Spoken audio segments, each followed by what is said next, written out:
Hello Mark, I'm Elisa. My student number is S044105. Today my topic is Jimmy Carter, why I believe the mistreatment of women is the number one human rights abuse. And I'm a freshman at NCUE. As a matter of fact, I was trying to think about my career since I left the White House, and the best example I have is a cartoon in the Yorker a couple of years ago. This little boy is looking up at his father and says, "Daddy, when I grow up, I want to be a former president." Laughter. Well, I have had a great blessing as a former president because I have had an access that very few other people in the world have ever had to get to know so many people around this whole universe.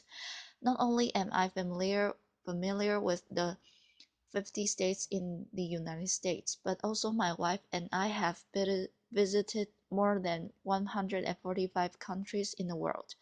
And the Carter Center has had full-time programs in 80 nations on Earth. And a lot of times when we go into a country, we not only meet the king or the president, but we also meet the villagers who lived in the most remote areas of Africa. So our overall commitment at the Carter Center is to promote human rights. And knowing the world as I do, I can tell you without any equivocation that the number one abuse of human rights on earth is strangely not addressed quite often is the abuse of women and girls. A pause. There are a couple of reasons for this that I mentioned to begin with. First of all is the misinterpretation of religious scriptures, holy scriptures in the Bible, Old Testament, New Testament, Quran, and so forth. And these have been misinterpreted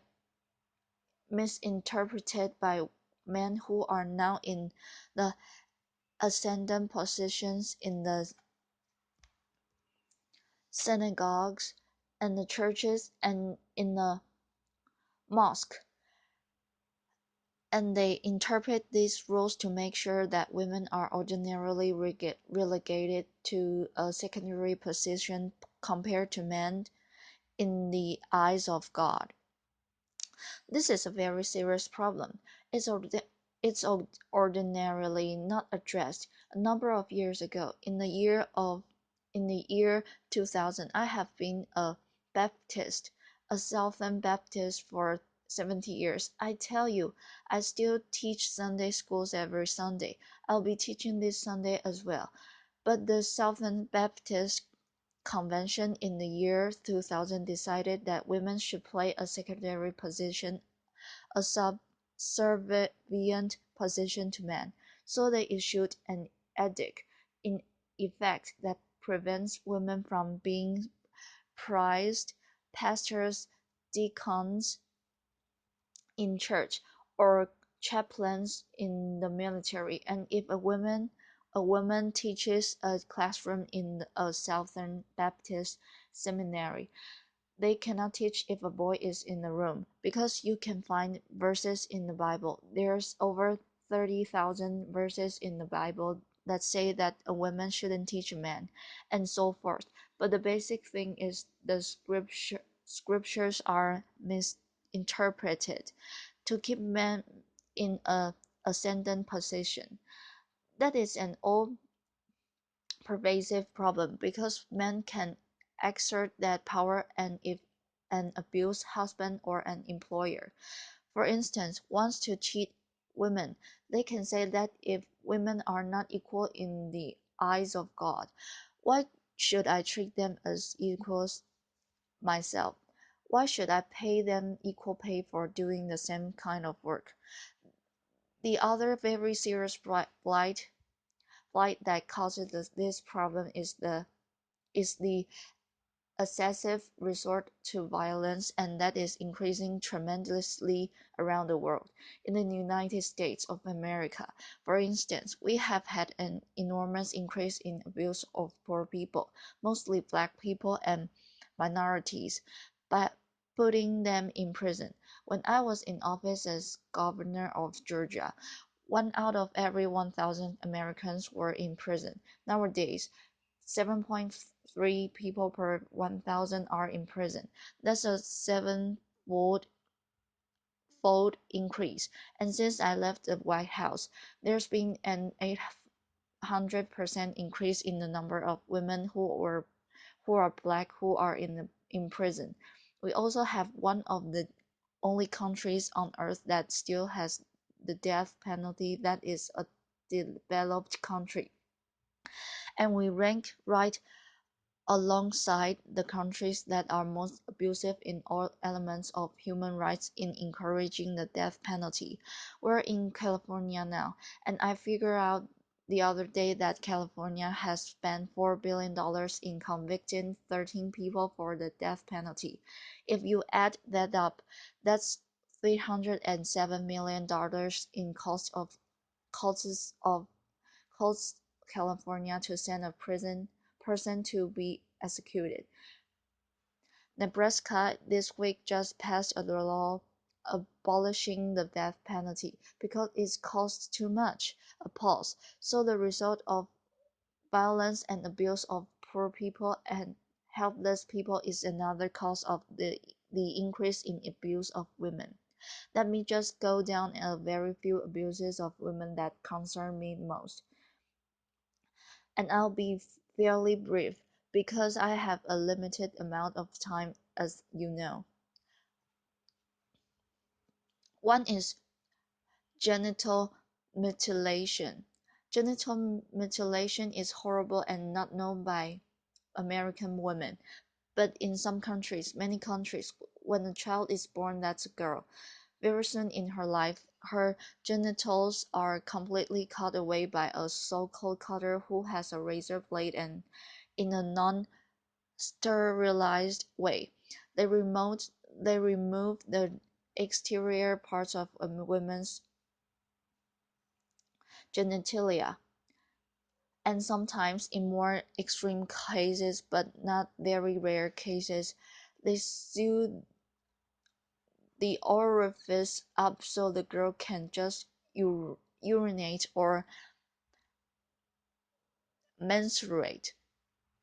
And then later, when she gets married, the same cutter goes in and opens the orifice up so she can have sex. This is not a rare thing, although it's against the law in most countries. In Egypt, for instance, 91% of all the females have lived in Egypt today have been sexually mutilated in that way. In some countries, it's more than 98% of the women are cut that way before they reach maturity. This is a horrible affliction on all women that live in those countries. Another very serious thing is horror killings, where a family with misinterpretation again of a holy scripture. There's nothing there's nothing in the Quran that mandates this, will execute a girl in their family if she is raped or if she marries a man that her father does not approve, or sometimes even if she wears appropriate clothing. And this is done by members of her own family, so the family becomes murderers when the girl brings so-called disgrace to the family. And analysis was done in Egypt not so long ago by the United Nations, and it showed that 75% of these murders of a girl are perpetrated by the father, the uncle, or the brother, but 25% of murders are conducted by women. Another problem that we have in the world that relates to women particularly is slavery or human trafficking. It's called nowadays.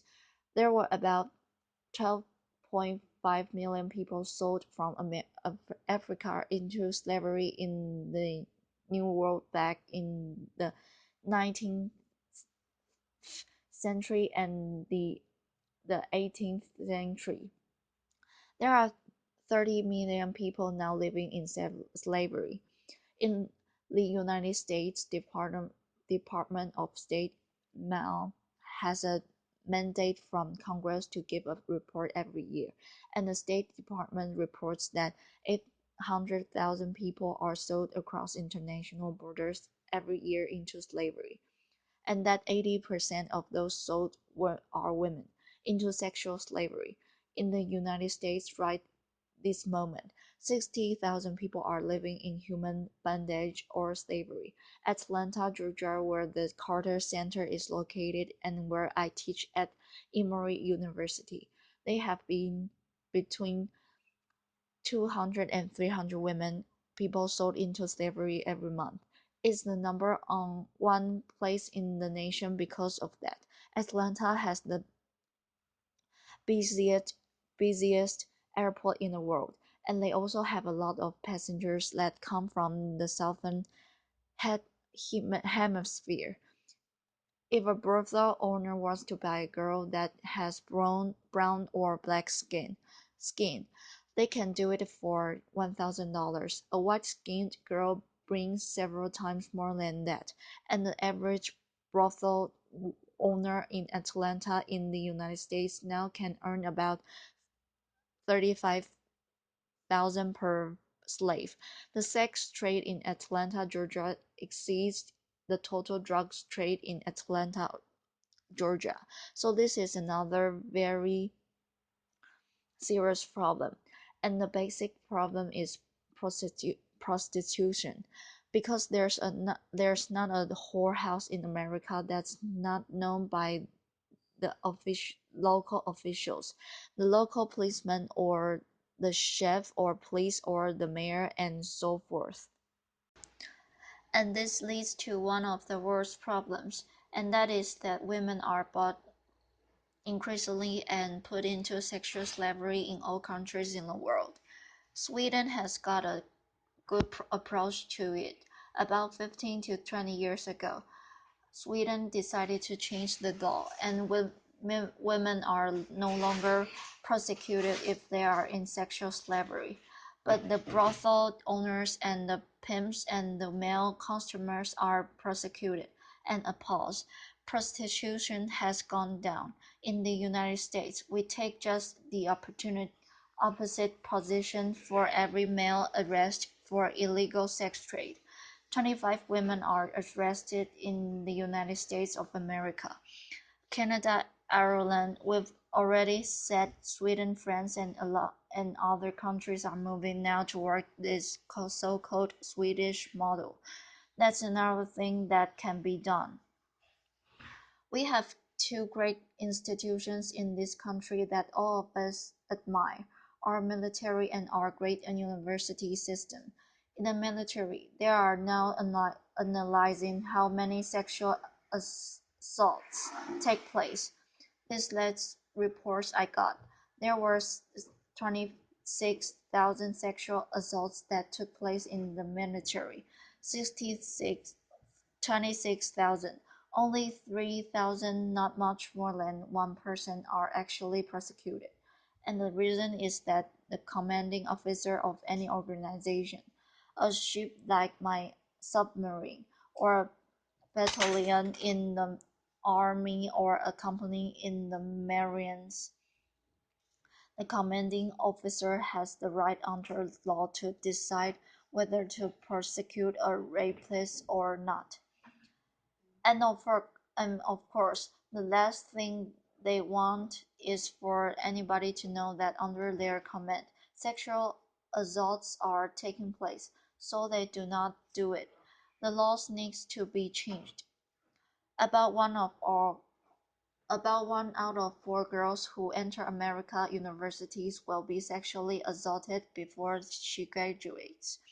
And this is now getting a lot of publicity, partially because of my book, but other things. And so 89 universities in America are now commended by the Department of Education under Title IX because the officials of the universities are not taking care of the women to protect them from sexual assault.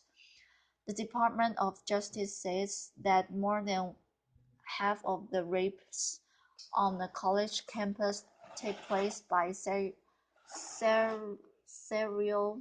rapists because outside of the university system, if they rape somebody, they'll be prosecuted. But when they got on a university campus, they can rape with impunity. They are not persecuted. Those are the kinds of things that go on in our society. Another thing that's very serious about the abuse of women and girls is the lack of equal pay for equal work, as you know, appalls. And this is sometimes misinterpreted.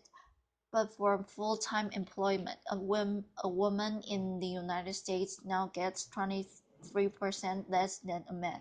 When I became president, the difference was 39%. So we've made some progress, partially because I was president and so forth.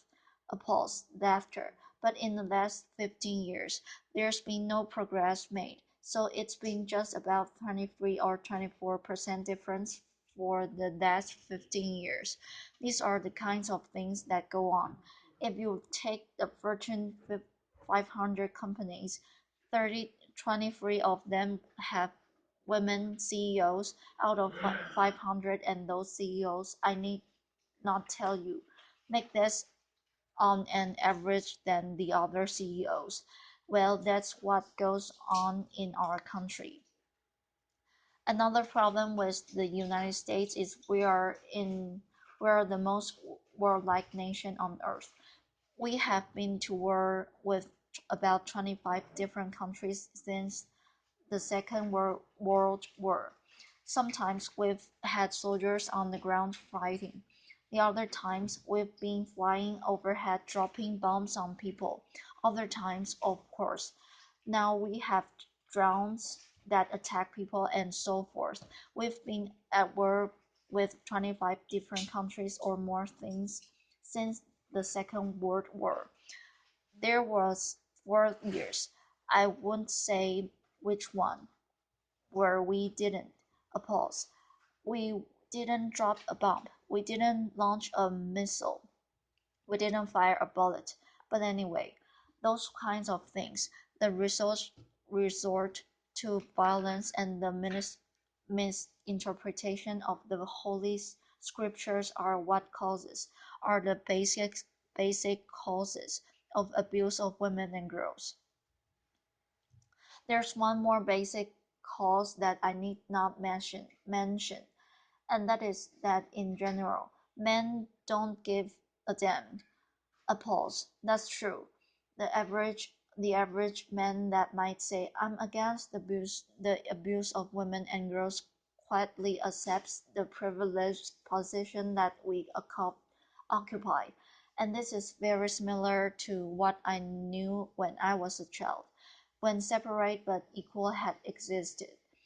Racial discrimination legally had existed for 100 years, for from 1865 at the end of the World War between the states, the Civil War, all the way up to the 1960s when Lyndon Johnson got the bills passed for equal rights. But during that time, there were many white people that didn't think that racial discrimination was okay, but they stayed quiet because they enjoyed the privilege of better jobs, unique access to jury duty, better schools, and everything else.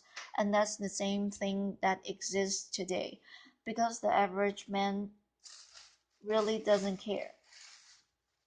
Even though they say, I'm against discrimination against girls and women, they enjoy a privileged position. And it's very difficult to get the majority of men who control the university system, the majority of men that control the military system, the majority of men that control the governments of the world, and the majority of men that control the great religions. So, what is the basic thing that we need to do today? I would say the best thing that we could do today is for the women in the powerful nations like this one, and where you come from, Europe and so forth. We have influence and we have freedom to speak and to act. Need to take the responsibility on ourselves to be more forceful in demanding an end to racial discrimination against girls and women all over the world. The average woman in Egypt doesn't have much to say about her daughters getting genitally mutilated and so forth. I didn't go down to detail about that, but I hope that out of this conference that every woman here will get your husbands to realize that these abuses on the college campuses and the military and so forth in the future job market need to protect your daughters and your granddaughters. I have 12 grandchildren, 4 children, and 10 great grandchildren, and I think often about them and about the plight that they will face in America, not only if they lived in Egypt or a foreign country, in having equal rights. And I hope that all of you will join me in being a champion of women and girls around the world and protect their human rights. Thank you very much. A pause.